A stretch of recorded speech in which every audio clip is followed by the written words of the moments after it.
Tonight at 11, calls from Mayor Joe Hogsett to step down are now getting louder. This comes after several women came forward alleging his former chief of staff and former campaign manager, Thomas Cook, sexually harassed them. And tonight, a fourth counselor, Democrat Crista Carlino, joins the growing list of critics who say Mayor Hogsett mishandled the allegations.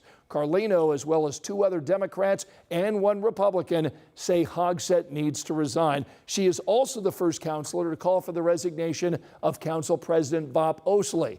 Tonight, members of the Administration and Finance Committee voted to allocate thousands of dollars to help pay for legal fees related to the investigation into the allegations against Cook. Our Alex Almanza has the fallout tonight from that discussion. Well, Councilor sent the $300,000 proposal to the full council for July's meeting, and that would help pay legal fees for the council's investigative committee. Now, an investigation found the mayor did follow the law, but many councilors say the scope was too narrow. We still have a lot of questions in how this committee transpired and this investigation unraveled. Before the vote, public commenters played audio of one accuser, Lauren Roberts, being removed from a council meeting last week, raising new concerns about silencing survivors. Advocates also shared data showing more than 400 harassment complaints against nationwide government since 2013 and pushed for urgent reforms.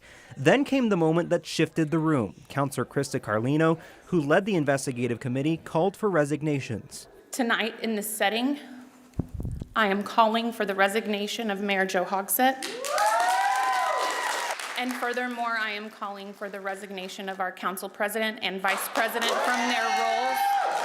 Carlino says the law firm's probe didn't reflect the law that she helped write, launching the investigation in the first place, and she believed she was sidelined.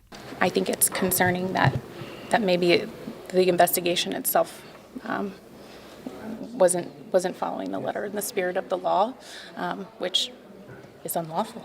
Republican Councilor Brian Mowry says the mayor is a distraction and questions using taxpayer money on an incomplete investigation. I think we need to hold off on paying any bill, because if I took my car to get it detailed and they only clean the windows, then I'm probably not going to pay for the full detail. I'm going to pay them for cleaning my windows. The committee passed the measure in a 7-5 vote, but several councilors say they won't support final payment until they get more transparency. Proposal 164 now heads to the full council, and Carlino says she's gathering questions from the public and council members to submit to the law firm. That next vote is scheduled for the next council meeting, which is on July 7th. In Indianapolis, Alex Almanza, 13 News.